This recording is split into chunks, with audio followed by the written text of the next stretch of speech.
Chapitre 7. La Troisième République. Cours numéro 3.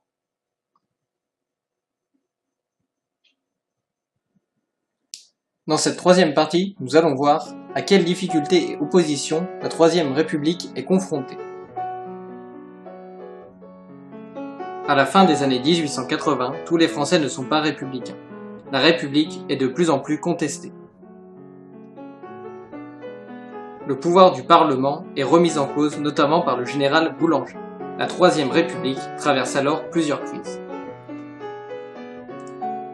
L'affaire Dreyfus est sans doute la plus importante. En effet, en 1894, un officier juif nommé Alfred Dreyfus est condamné pour trahison au profit de l'Allemagne. Néanmoins, des éléments prouvant l'innocence de Dreyfus sont révélés. Face à l'obstination de l'armée, des intellectuels dont Émile Zola prennent position en faveur de Dreyfus. L'affaire Dreyfus divise les Français en deux camps, Dreyfusards et anti-Dreyfusards.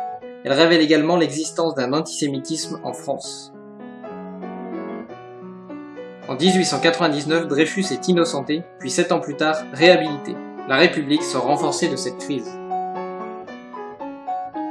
De plus, les républicains décident de rendre la République laïque, c'est-à-dire indépendante de toute religion.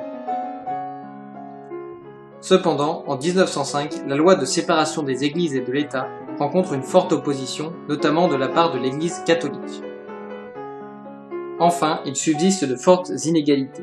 Les femmes sont exclues du droit de vote et les ouvriers ne disposent pas de protection. Ces inégalités sont source de tensions. Manifestations et grèves sont parfois durement réprimées.